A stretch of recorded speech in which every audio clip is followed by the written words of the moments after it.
What is up, YouTube? My name is Willis, and I'm joined by my partner Derek. How's it going? And this is actually the first upload for the new YouTube channel. It's all of the above fantasy sports. Yeah, we only have a YouTube, so I can't say check us out on Facebook or Twitter, but maybe one day. Anyway, this is mainly going to be a channel for fantasy sports. We decided to pick it up now because, baseball's coming to an end. We're not going to do baseball. We're going to start up with football, and we figure what better time to start than when training camp's going. So I guess we're actually going to hop right into the training camp stories. First off, Derek, what do you think, between the main stories, the holdouts like MJD and Mike Wallace, which one of those do you think will hurt fantasy players even worse if they have to draft now or have to draft soon, and they need to report? Which one will you think hurt fantasy players more? I think it's going to be Maurice Jones-Drew, just because he's projected as one of the top running backs in any rankings, whether it be NFL.com, ESPN, Yahoo. He's right there, and he is the Jags offense. And I think he's kind of dug himself into a hole because he's technically, still under contract, and he's just holding out for more money. I think in the long run, both of them will come back to training camp. I'm not sure which one will report first, but I think it will hurt both of their value a little bit, but I don't think there will be, a giant drop-off similar to what happened to Chris Johnson last year. Yeah, well, while I agree that I do think he'll hurt more, he'll hurt more teams this early on than he'll help. I think I'm still more likely to take a flyer on MJD because running back is so thin. Yeah. Wide receiver is really deep. So ridiculously deep. If I had to take one of those, if I had to pick one of them up in a draft, which I probably won't, but if I have to, then it's going to be MJD. Yeah. Next, we'll move on to probably the biggest NFL headline of the year, just because they made it out to be, I guess, and that's going to be Peyton Manning. What do you think Peyton's going to do? How do you think he's going to do? He's got all the injury questions. He's got to play outside, all the other things that people are saying. What do you think? It's going to be so weird to see him in a uniform that's not Indianapolis. That's true. I think he'll finish as a top 10 quarterback. I believe that he's healthy. I know he said recently that his arm strength isn't back to what it fully is, so he can't really throw the deep ball that much, but he's still got rehab to do.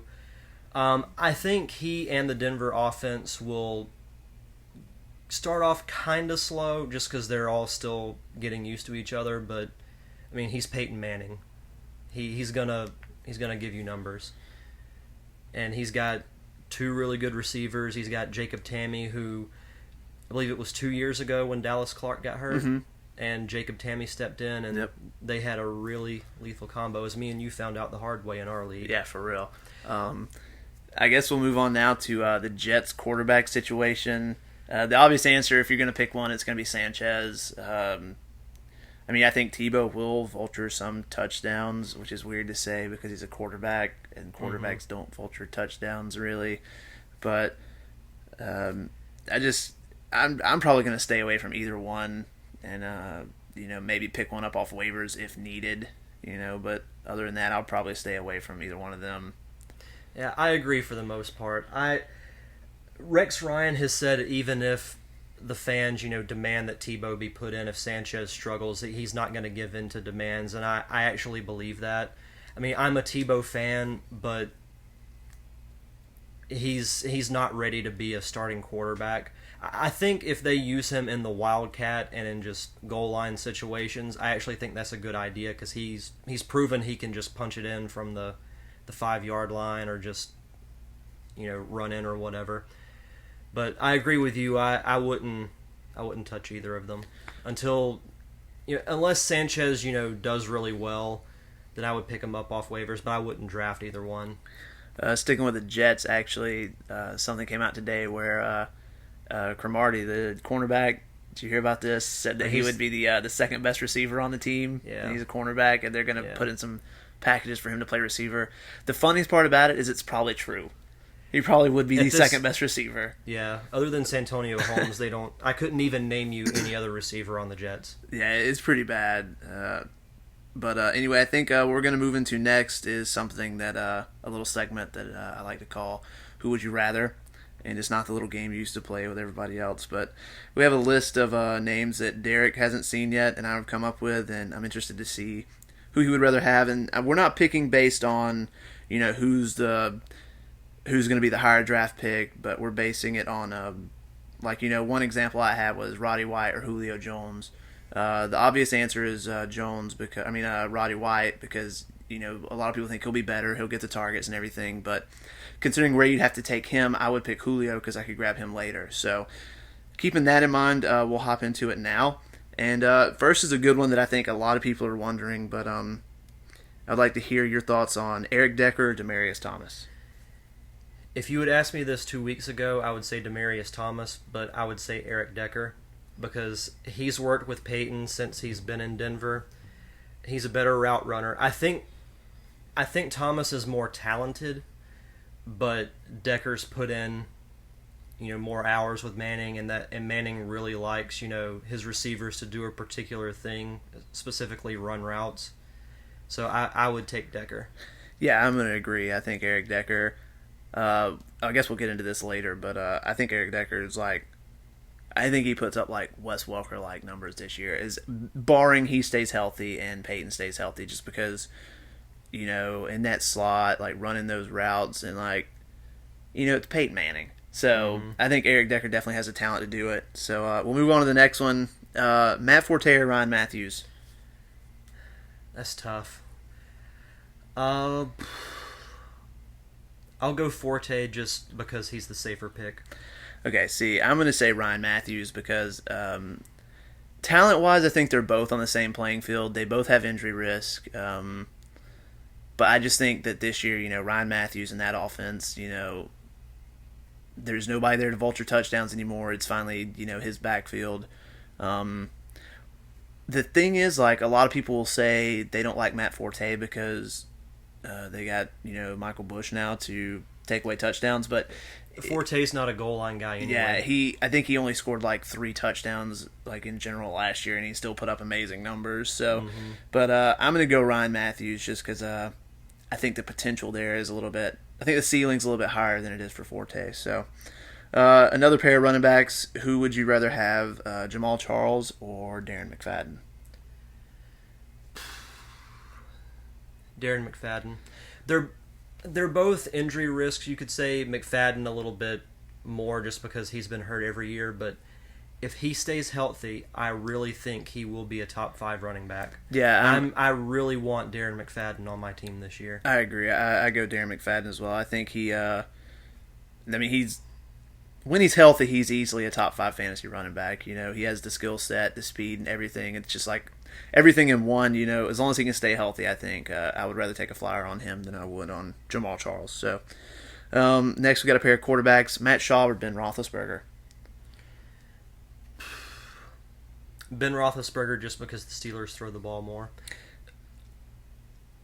See, I agree in a sense. I'm gonna have to go Matt Schaub just because I know they run on 50% of their plays, which is ridiculous in the NFL now. But I think once you keep running it, it opens up over the top, and as long as Andre Johnson can stay healthy, and once they keep having to stack that box because Arian Foster and Ben Tate, that's a good 1-2 combo, and that's true. I think it just leaves some space over the top and just in general. So I think he has some weapons around him, and I like Matt Schaub better. This next one, I have no idea how I'm going to answer, and I want to see who you say. Jonathan Stewart or D'Angelo Williams? Can I pick choice 3? I would have said neither as well. So if I have to pick, I would say Jonathan Stewart, just because he's a little bit younger. And D'Angelo Williams, he's been one of those guys that I've never really wanted on my fantasy team. So, I know I can't really give a good explanation for this, but I would rather, if I had to pick, I would take Jonathan Stewart. I'm going to take Jonathan Stewart based on upside as well. I think D'Angelo, if they both stay healthy, D'Angelo Williams will probably get more carries. But Jonathan Stewart, for down at the goal line, even though it's probably going to be Cam that takes it in. But yeah. Now we got AJ Green or Julio Jones. Both could have a sophomore slump. It's possible. True. Um, I would say I would probably go with AJ Green. I'm going to say Julio, just because of Matt Ryan. That's kind of saying a lot, but I'm going to say Julio for this one. We'll probably get into that a little bit later on, but we'll get into another pair of quarterbacks now. This is actually one that you came up with: Tony Romo or Eli Manning. Tony Romo. Agreed. Surprisingly, I think a lot of people would take elite Eli in that scenario, but I once again the ceiling is higher for me on Romo. But This is completely off subject, but if he could stay out of trouble and live up to his potential, Des Bryant would be a top 5 receiver in the NFL. I think maybe not top 5, maybe top 10, just because there's Miles Austin and Witten there to throw to as well. But yeah, I do agree that he could definitely be elite if he would, stay out of trouble. But that's a big if. Now we'll go on to the last pair of names, which is also one that you came up with, which is also pretty interesting. But Victor Cruz or Jordy Nelson? I would say Victor Cruz, just because I see Greg Jennings and Jermichael Finley having big years. And Jordy Nelson was good, but it was mostly because he got so many touchdowns. Mm-hmm. I see him not necessarily being a bust, but I see him just regressing a little bit, whereas Victor Cruz is still going to have a big part in the offense, especially, if Hakeem Nicks has to miss time, and if he does, Ruben Randall would be a pretty good pickup. Yeah, it's a pretty good sleeper, but I'm going to agree with you, and I think Victor Cruz as well, just because I feel safer picking him, not as much risk to me. So now that that's done, I kind of am interested in moving on to this. I want to hear kind of what your draft strategy is compared to mine. I think mine will be a different than a lot of the experts do, or people in general will do. And keep in mind, we'll do this based off of where we have to pick in our draft that we're going to do in a couple of days. I have the number 10 overall pick out of 12 teams, and Derek has the number 4. The number 4. So yes, if you're looking into that, that means I did 6 places better than Derek in our league last year. So it was a bad year for me. But no, I'm interested to hear you're obviously going to get one of those elite players, while I won't. So I'm interested to see what your draft strategy going forward is for this year. Well, I'm basing my strategy based solely off of how the first 3 people in our league pick before me. Mm-hmm. I've pretty much decided that if somehow Arian Foster or Ray Rice would be there at my pick, I wouldn't hesitate. I would take them easy. But if Aaron Rodgers is there, that would be really, really difficult to pass up. Because there was someone in our league that actually, her 2 best players were Aaron Rodgers and LaShawn McCoy, and those 2 put her in the finals. Pretty much. It was weird. She had never played fantasy football before, and we allowed to let her play in our 12-team league and everything, and that was some of her first picks. Aaron Rodgers was her first pick, and then LaShawn McCoy was number 2, her second pick probably. And yeah, that pretty much let her run the table and everything. And yep, she only lost 3, maybe 4 games during the regular season. Yeah, I had to play her that game that Aaron Rodgers put up 50 points.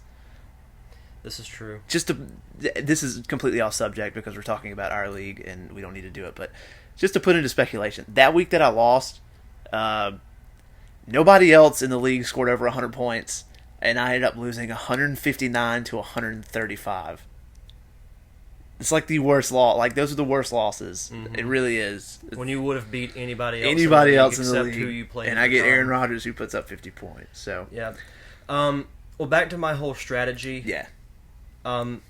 Pretty much, if I go running back, then with my second and third picks, since they'll be really close together, I'll go either running back, quarterback, or if there's one of the really good receivers there, I'll take them and then just wait and maybe get Tony Romo or Ben Roethlisberger in a later round.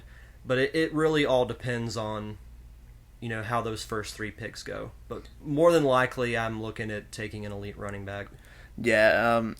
As far as my drafting strategy is, as far as that goes, it's really different than a lot of people because I'm not. I guess because in a lot of the drafts that I'm going to do, I'm not going to be able to take an elite quarterback. So I've never been one to be all about the elite quarterbacks. While they are the most consistent, and you really would like to have one, I really think like for my first 7 or 8 picks, I will take nothing but running backs and receivers. I will probably be the last one to take a tight end unless I have like an opportune time to take Jimmy Graham or Gronk or somebody else, and I'll take a flyer. Like I'll pick the last tight end and I'll take like Jared Cook or somebody. And quarterback wise, once as long as somebody doesn't start drafting backup quarterbacks before I draft my first quarterback, I'll be fine because I don't have a problem with Romo or somebody like that as my starting quarterback. As long as I have elite running backs and receivers, and as well as people to trade away. That's if you're in a league with people that's a good strategy because you can physically talk to them, text them and stuff, and do trades and stuff like that. So right, that's kind of my strategy going forward.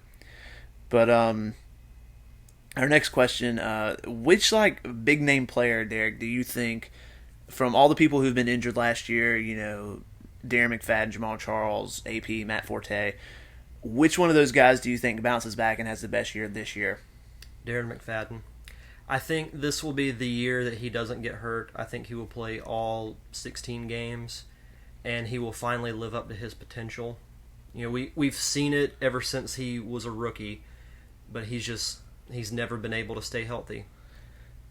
And like I said earlier, I would love to have Darren McFadden because last year in our league, I remember I was really high on Frank Gore because he's had injury concerns too, and I was like, this is the year that he stays healthy, and this was his first full year where he didn't miss a single game. He was hurt and didn't start a game, but he still played in it. And I have that same feeling about Darren McFadden. I wouldn't. With that being said, I will still be realistic, and I wouldn't take him any earlier than the mid to late second, because there is a risk, but I think the reward, I think the risk is worth taking for the reward in the mid to late second. It's funny because out of all the names that you could have picked, I'm going to agree with Darren McFadden. I think this year he will finish as a top 10 running back. I think the Raiders, I just think he's not the only option on offense anymore. I think Carson Palmer will be fine. I don't think he'll be great, but I think he'll be He'll a be competent quarterback. Yeah, exactly. And they have some young receivers to throw to. And as long as they can keep the ball, give him his carries, but don't overexert everything he has to do. And I think he'll be fine. I think he'll finish really high. Other than him, I think Jamal Charles will bounce back. A lot of people say Peyton Hillis hurts because he's there to take goal line touches, but just like Forte, he's not a goal line back. So yeah, Hillis may actually help him, considering he wanted to take his, he could at least take a load off of him. So Jamal Charles is a very complete back. Yeah, he's good at catching the ball out of the backfield, also. Yeah, but so we both agree on McFadden right there. Yeah. And the next little segment, we actually posted some questions on the Yahoo boards. Yes, and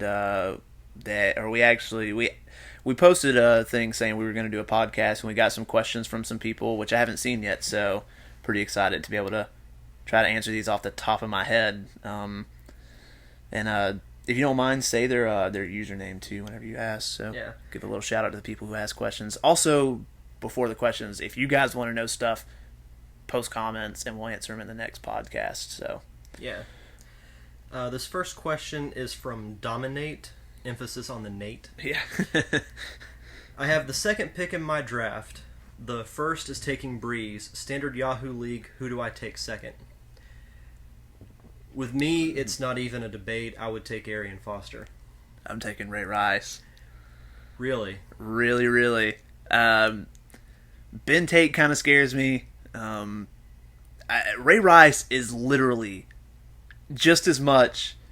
The thing is, Ray Rice and MJD are both amazing running backs. The only difference is MJD, while he is the offense in Jacksonville, he is the offense, and there's nobody else to threaten. With Ray Rice, there's a competent quarterback, some decent receivers. You got Anquan Bolden and stuff, and he's still like the offense. Ray Rice is safer to me. I've had him the past 2 years, so maybe a little biased, but I would rather have him than Arian Foster. But I mean, that's you can't really go wrong with agreed. Either one. But that's who your second pick will be. It'll be either one of those. I don't think you go wrong with either one. Yeah. I mean, you can look at ESPN, they'll have Arian Foster first. Another place will have Ray Rice. So they're basically like 1A and 1B. Yeah, exactly. So I would pick one of those two. Yeah. Okay, this next question is from Kenoid. Hopefully I'm pronouncing that right. He's in a 12-team touchdown-heavy league, which is 6 points for any kind of touchdown, whether it be passing, rushing, or receiving. My question is, when do I take a quarterback? Everyone in my league is going QB early. It's a savvy league with smart owners, and this trend seems so different than usual. With 6 points per passing touchdown, drafting a solid quarterback is important. I have the 12th pick in the snake draft, so I pick twice in a row. Mm-hmm. I think Brady, Rodgers, Breeze, Newton, and Stafford will most likely be gone in round 1. That leaves a lot of great position player talent. Do I take quarterback with 12 or 13, or get the value that falls to me with everyone picking quarterback? I'm worried that by the time round 3 gets to me, I'll be stuck with the likes of Big Ben. I want Tony Romo, but I have a feeling that he would be long gone. Thanks. Possible that Romo will be gone before round 3, but we kind of got to this earlier when we did drafting strategies, but if that was 5 quarterbacks going before the 12th pick, correct? Yep. So that's basically half your league. Yeah, that means I think the running backs will probably be gone. That leaves you could literally stack up on your running back position, which is this is personally what I would do with 12 and 13. You have a chance to take it's not insane to say that if those 5 quarterbacks are gone, that maybe just maybe if somebody else in that league sees that 5 quarterbacks are gone, I'm going to take one now, and 6 go in that first round, there's a chance that LaShawn McCoy falls to you with a 12th pick. That would be insane. And that's insane.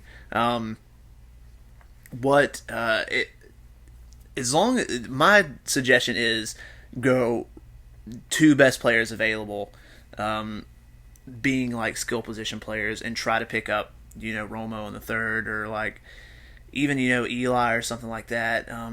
I think with those skill position players, you'll be pretty much set on. I think once you take those 2 and then let everybody else take their quarterbacks, you'll have so much free reign to take whatever you want when it gets down to your drafting position later on. So that's my advice. Yep, I pretty much agree. I mean, you definitely got to go running back just because, like we mentioned earlier, after Foster, Rice, McCoy, and even MJD, even though he's holding out, there's a pretty steep drop-off. Yep. I mean, you could get Matt Forte, possibly Ryan Matthews. You could go running back, or you could take one of those running backs and you could even grab receiver or Gronk. And grab Jay Cutler later on, who I think will have an amazing year this year. Yeah. They have a big 3 on offense and stuff, and that's my advice. Yeah. I would say I think skill position players. I think it's very possible you could get Romo in the 3rd, but if you don't, then there'll still be a good quarterback option available. Agreed. Because quarterback is a lot deeper than you might think. This next question is from The Beast. I think Josh Freeman is going to have a top 5 quarterback year with all his new weapons and is a late round steal. What's your thinking? I'll go ahead and answer this. I wouldn't think top 5, no. But late round steal, yes. Yeah, he'll definitely be there in the late rounds. I think Tampa Bay is going to be the most improved team overall this year. Yeah, I don't even think he really cracks top 10. Easily see him in top 20. Mm-hmm. We know he can do it. He's got Vincent Jackson there now, Doug Martin. Mm-hmm. He definitely has the possibility. It's there. The ceiling is high for me. The upside is really good for him, I think. I don't know if I'm drafting him as my starting quarterback, but he's probably one of the considering however many teams is in your league. Josh Freeman is one of the better backup quarterbacks you can have. Mm-hmm. I think. go ahead and take a late round fly on him and see how he starts doing, with all the new weapons and everything like you said, and an improved offense and everything like that. And then maybe he sneaks his way into a starting position and stuff like that. So you never know. I mean, look at Cam Newton. Yeah, exactly. So that's really the best way to put it. This last person actually sent in quite a few questions. Okay. They're from Skiptum. Hopefully I'm pronouncing that right. And his avatar looks really cool. It's got a guy in a fedora. Oh, nice. Just a few that you might want to cover. First one, which NFC West running back would you take first and why? Oh, Lord. That would be Steven Jackson. I assume Frank Gore's still going to be the starter. Marshawn Lynch and Beanie Wells. I think Ryan Williams is going to It's a good sleeper. break out, yeah. I'm actually interested to hear yours. I have a feeling I know who you're going to say.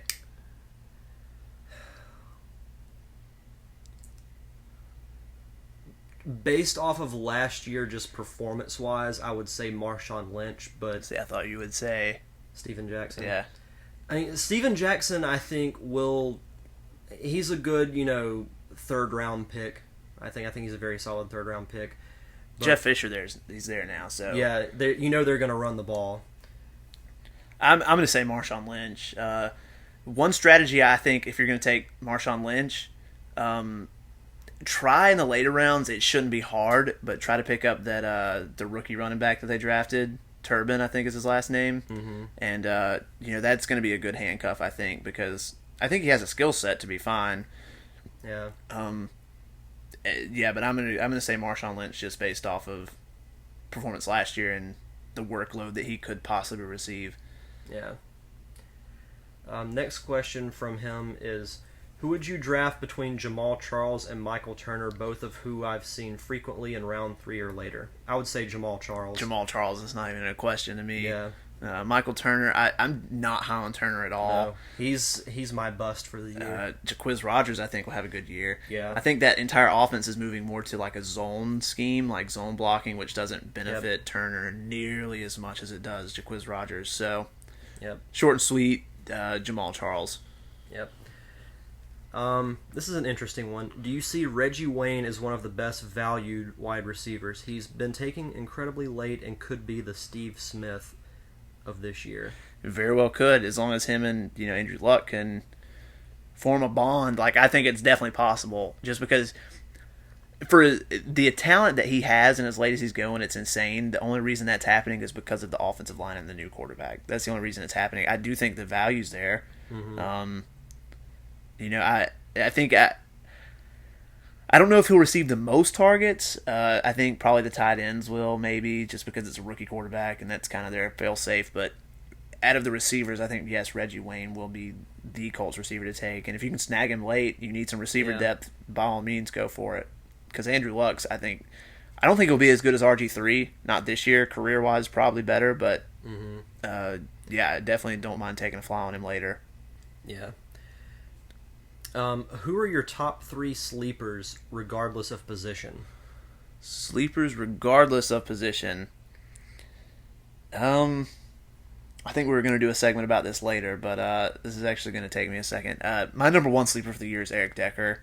I'm really high on him, and which means he probably won't do anything because that usually happens. But Eric Decker would be one. I'm going to try to think of a quarterback and a running back to kind of complete the trio. I know he said regardless of position, but it'll be easier for me to narrow it down, I guess. Running back sleeper, it's actually really tough. Quarterback sleeper is also tough. Quarterback sleeper, I guess, I'm going to say Jay Cutler, just because I think he'll fall a lot. Mike Vick, while there's no... I guess if you're considered top 10, you can't really be a sleeper, but I think he finishes like top 5 quarterback as long as he stays healthy. I think it's also probably a homer thing. I'm an Eagles fan, so. But yeah, Jay Cutler, and running back wise,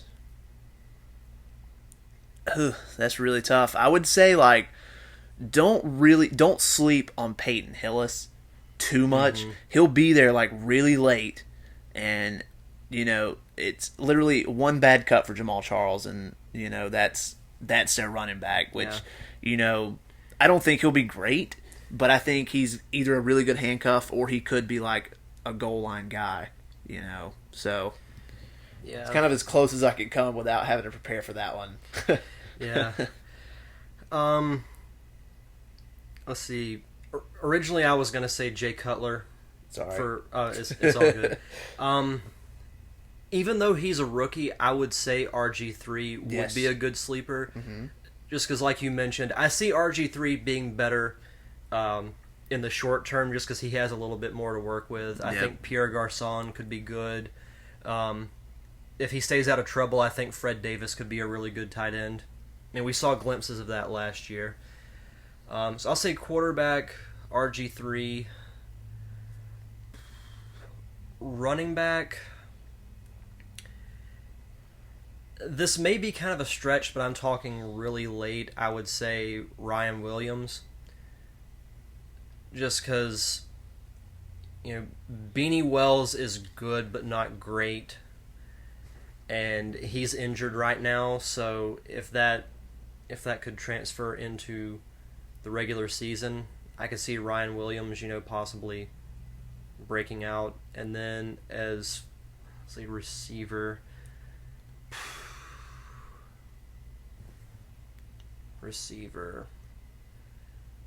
I'll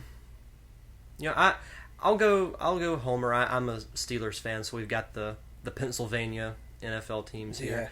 Yeah. I'll go with Antonio Brown just because we don't know, what Mike Wallace's situation is. And Antonio Brown showed he can be a really good receiver, towards the end of the year last year. I know it's not a very good answer, but I'm not very good at the whole on-the-spot thinking. Yeah, I gotcha. Let's see. I'm actually looking up some depth charts right now, just so I can kind of see. Don't forget about the Colts running backs. Like Donald Brown. Donald Brown averaged Brown. some kind of crazy, like over 4 yards per carry last year, I think, which is insane. This is true. So don't forget about them if you need depth, and DeLone Carter as well. So just, I guess it's not really a sleeper. I don't think they're going to come out and be amazing, but don't forget about them for depth. So, yeah. Would you take Adrian Peterson within the first 8 picks? No. I agree. I would say if you're picking in the late second, early third, it would be very tempting to take him, but we haven't seen enough just because they're not really allowing him to practice. I mean, we've heard great things, but until we actually see it, we can't really, say, oh, you've got to pick AP in the top 5. So Yeah. no, I wouldn't take AP with the first 8 picks. The reason I don't even debate that question is because, not because I don't know what AP can do. I know what AP can do. The Vikings, though, if the Vikings were a good team and I thought they had a chance at making the playoffs, which I truly don't think they do, so they have no reason for, I don't want to take somebody in the first 8 picks who, 13, 14 games into the season, when it gets down to like crunch time, when you need to start winning some games to push for the playoffs, that they could just sit him because there's no reason to play him because they're already out of the playoffs. So that's kind of how I feel on that. Talent-wise, he's like a top 5 guy. Yeah. The injury concerns me, and just the team in general concerns me as well. So we could be wrong, but I'm just saying I'm not taking him. I'm not going to take him until like mid to late second, which I don't even have a pick then, but that would be when I would take him. Yeah. And his last question, do you believe the Cardinals' defense could be a steal? I don't. They're going to be a steal because they'll be there. Mm-hmm. I think Patrick Peterson is going to be really good this year. Yeah, I mean, they're trying to shore it up a little bit to, I guess, I don't know. That's a really tough question. I'm not really up to par on my defenses just because we're not doing team defense this year. We're doing individual players, which I would recommend do that over team defenses, because while team defenses can literally win or lose you a game, individual defensive players is a lot more fun because they're more consistent, I feel, and they're not going to score you negative points to make you lose a game before. So Well, that's it for the questions. Thanks for submitting them. If you Yeah, have any for real. comments, respond to the YouTube video. If you want to leave questions Very there, nice. Do that, or we can make another post on the Yahoo forum. Yeah, we'll probably do both. So definitely would love to hear some questions. So do you want to move on to our bust and sleepers real quick? Do one of each. Mm-hmm. I'll let you go first. Um, We kind of already hit on sleepers. I'm going to do one of my sleepers I already did, but bust wise, we haven't done that. So do you want to start with sleepers? yeah, let's do sleepers first. Okay. Sleeper, like I said earlier, I'll go with RG3 just because, if you followed college football, you know how good he is, not just with his arm, but with his legs. I mean, he scored 33, 34 rushing touchdowns in college. So, he's like a young Michael Vick. And he's also got, he's got some good talent with him. I mean, the offensive line is questionable. But, Good stable of running backs, at least. Yeah. They have that goes 3 or 4 deep, so. Mm-hmm. So I would say RG3 would be my sleeper. I'm going to go Eric Decker. And, no, I don't think I can say his name enough on this podcast. So, I really like Eric Decker. I think he's going to be great this year. I truly, truly do. So, I'm not going to go into it because I've already done it twice, but that's who my sleeper is. Who's your bust? Michael Turner. I could totally agree with The that. Falcons are a pass-happy offense. Michael Turner is 31 years old. His own blocking scheme now. Yep. Does not benefit him. Jaquiz Rogers is not bad. If you could get one of the Falcons receivers, do that, but I would stay away from Michael Turner. Agreed. My bust is somebody we've only mentioned once, and people will probably think I'm crazy, but I think Jordy Nelson's going to bust this year. While I don't think he'll be absolutely horrible, I think I think he's definitely going to come back down to earth. Not going to score as many touchdowns, and like you already said, you got Greg Jennings, Jermichael Finley, and the one guy that nobody talks about, who I think is going to steal the most catches, is Randall Cobb. Yep. I think Randall Cobb is just overall more athletic than Jordy Nelson, and I think there's so many people to give the ball to that I think Jordy Nelson's going to bust. So, last thing before we cut it off, we're going to do one bold prediction each podcast up until the season starts, and I haven't even thought about it yet. So hopefully Derek has, and I'll let him go first. Well, I hate to beat a dead horse here, but I think that RG3 will be a starting quarterback for some league teams. Oh yeah, especially I think deep leagues like 16 teams. Plus, and stuff like that. you've got your main starters. You got the big three quarterbacks: Rodgers, Breeze, and Brady. You got Newton, Stafford, so on and so forth. You know who the top 12 will be. I think one or two of those will get hurt and miss an extended amount of time, and I think RG3. I don't think he will be as good as Cam Newton was, but I think that he is going to end up being starter material. And as for my bold prediction, just to kick off the season, I guess I'm going to go really bold, and I'm going to say at the end of the year, the number one fantasy running back will be Ryan Matthews. That is bold. Very bold. Hopefully I'm right. Because you're very high on Ryan Matthews. I really am. The skill set's there. The offense is there. North Turner's there. So I think that's my bold prediction. It's going to be Ryan Matthews. If it's not Ryan Matthews and this person stays healthy, I think it'll be Darren McFadden. Yep. And that's kind of, I guess, 2-1 right there. But, we've been going for 40 minutes now, so I guess we can go ahead and stop it. We'll definitely try to do at least one of these a week. And this will probably go up today's Wednesday, so it'll probably be up Thursday, the 2nd tomorrow. I'll upload it. So, also, I plan on doing some live mock drafts on ESPN. So, I can get in touch with Derek to make sure he joins that as well, so we can do it together. I have screen recording stuff, so we can do that. So, anyway, leave feedback. Leave yes, questions. please, and rate, Subscribe. comment, sub, do all those cool things. The link to Derek's channel, he has a film channel. It'll be in the annotations on the screen, and it'll also be in the description. So you guys should definitely check him out. I will probably also plug myself into the description as well. So anyway, we're both aspiring video guys. yeah, who have a lot of free time to do fantasy football stuff. Yep. So, anyway, I want to say thanks, guys, for watching, or listening, rather, I guess, and hopefully you enjoyed it. So, yeah, thanks, guys. Check us out next time.